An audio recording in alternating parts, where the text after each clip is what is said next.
नमस्कार, जय जगन्नाथ। अतीत काल विषय आज जानिबा पास्ट टेंस। इंग्रजी भाषा रे अतीत काल क्रिया को वर्तमान काल परि चारि भाग रे विभक्त करा जाए।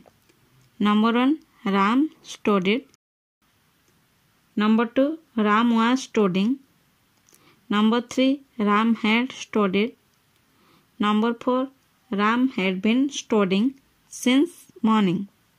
अर्थात क्रमशः राम पढ़िला, राम पढ़ुथिला, राम पढ़ा सारिथिला, राम सकाळु पढ़ी आसुथिला।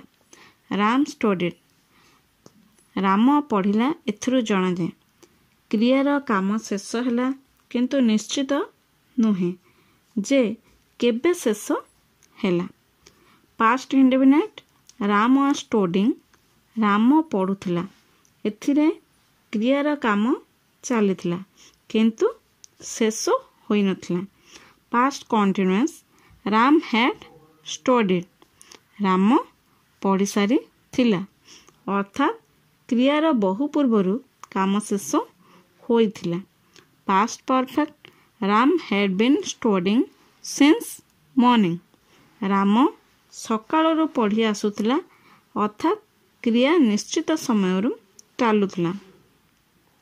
Past perfect continuous. आज आमे डिड केउठी लागिबो ताहा विषय जानिबा। शिक्षयित्री तुमे कौन काली शीघ्र उठिल? Teacher did you get up early yesterday? Uma हाँ आज्ञा। Uma yes madam I did. शिक्षयित्री तुमे कौन रुटी और लहुणी खाइल? Teacher did you have bread and butter?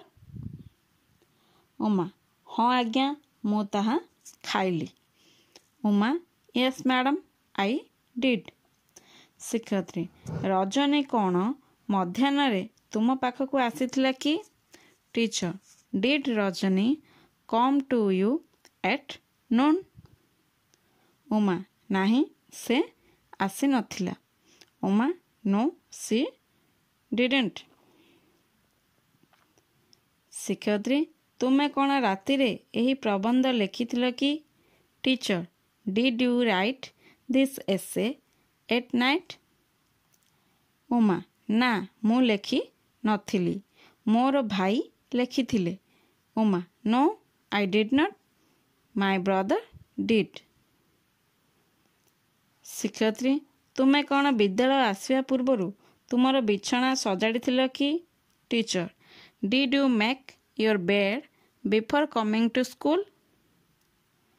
Uma हाँ आज्ञा मु सजाड़ी थिली। Uma yes madam I did. शिक्षयित्री तुमे कौन काली तुमर पाठ पढ़ी? Teacher did you learn your lesson yesterday? Uma नहीं मु पढ़ी नथिली। Uma no I did not. वाज वेयर केउठी लागिबो ताहा विषय जानिबा। शिक्षक काली तुमे कौन बजार जाइथिल? Teacher were you out shopping yesterday? Ramesh हाँ आज्ञा मु बजार जाइथिली। Ramesh yes sir I was. शिक्षक तुमे कौन चलिबा समय रे बही पढ़ु नथुल? Teacher were you not reading a book while walking? Ramesh हाँ आज्ञा पढ़ुथिली। Ramesh yes sir I was. शिक्षक कौन रमा मध्य चलला बेले पढ़ुथिला? Teacher was Rama also reading while walking?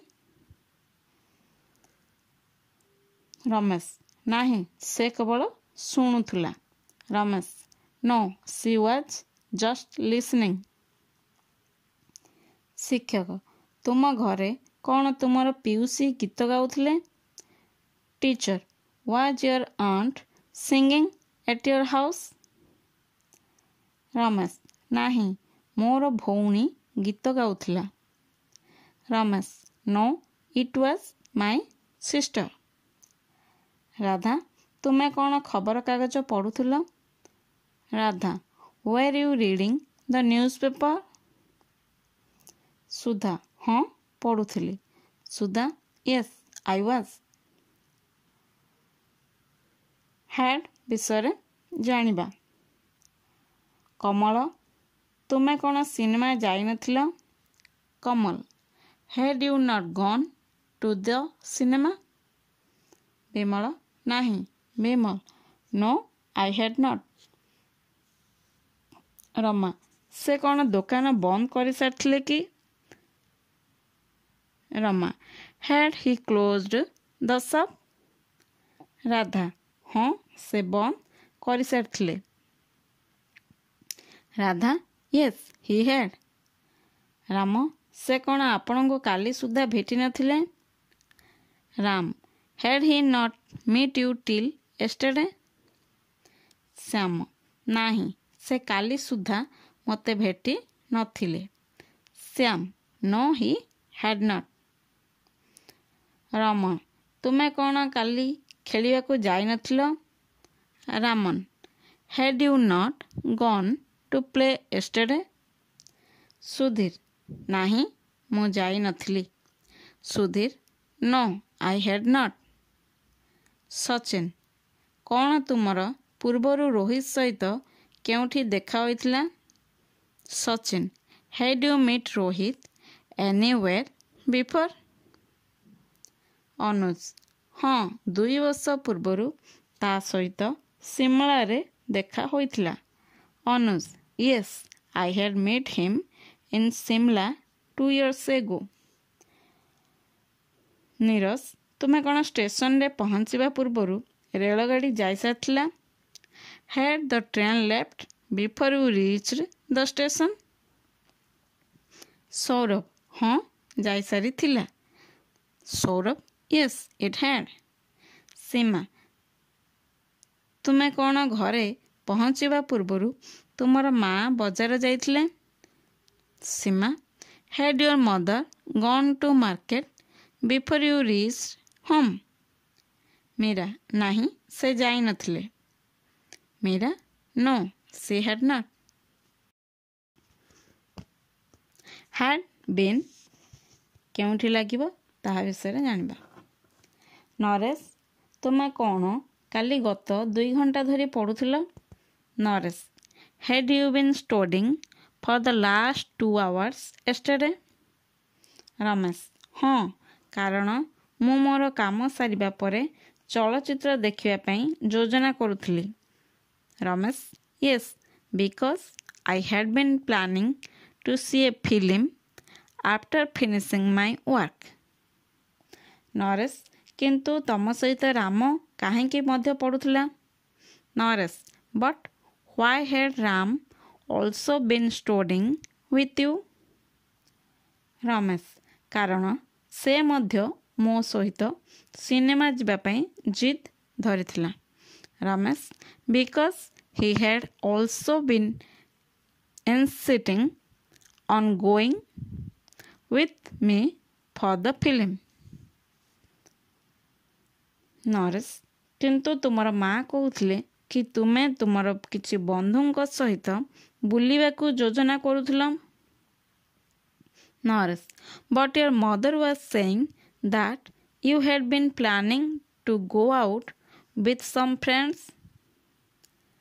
Ramesh, ହଁ, ପ୍ରଥମେ ଆମେ ସେମିତି ଭାବୁଥିଲୁ, କିନ୍ତୁ ପରେ ଆମର ଯୋଜନା ବଦଳିଗଲା। Ramesh, Yes previously we had been planning something of the sort, but later we changed our program. ମନେ ରଖନ୍ତୁ, ରିମେମ୍ବର, ଏବେ ପାଷ୍ଟ ଟେନ୍ସର ଅତୀତ କାଳରେ ଆସ୍ତି ସୂଚକ ଆଫର୍ମେଟିଭ୍ ବାକ୍ୟର ନାସ୍ତି ସୂଚକ ନେଗେଟିଭ୍ ତଥା ପ୍ରଶ୍ନବାଚକ ଇଣ୍ଟରଗେଟିଭ୍ ବାକ୍ୟ ରଚନା କରିବା ଆସନ୍ତୁ। ପୂର୍ବର ନିୟମ ପରି ପାଷ୍ଟ ଇଣ୍ଡେଫିନାଇଟ୍ ଟେନ୍ସରେ ଡିଡ୍ ସହାୟକ କ୍ରିୟା ବ୍ୟବହୃତ ହୁଏ। ପାଷ୍ଟ କଣ୍ଟିନ୍ୟୁଅସ୍ ଟେନ୍ସରେ ୱାଜ୍, ୱେର୍ ତଥା ପାଷ୍ଟ ପରଫେକ୍ଟ ଟେନ୍ସରେ ହ୍ୟାଡ୍ ପରେ ନାସ୍ତିସୂଚକ ବାକ୍ୟରେ ନଟ୍ର ପ୍ରୟୋଗ ହୁଏ। ଏହିପରି ପ୍ରଶ୍ନବାଚକ ବାକ୍ୟରେ ଏହି ସହାୟକ କ୍ରିୟା ଡିଡ୍, ୱାଜ୍, ୱେର୍ ତଥା ହେଡ୍ର ପ୍ରୟୋଗ ବାକ୍ୟର ପ୍ରାରମ୍ଭରେ ହୁଏ। Affirmative I ate bread and butter. ମୁଁ ରୁଟି ଓ ଲହୁଣୀ ଖାଇଲି। Negative I did not eat bread and butter. Interrogative did I eat bread and butter. Next you were reading a book. ତୁମେ ବହି ପଢ଼ୁଥିଲ। Negative you were not reading a book. Interrogative were you reading a book. Next you had read a book. ତୁମେ ପୁସ୍ତକ ପଢ଼ି ସାରିଥିଲ। You had not read a book. Had you read a book.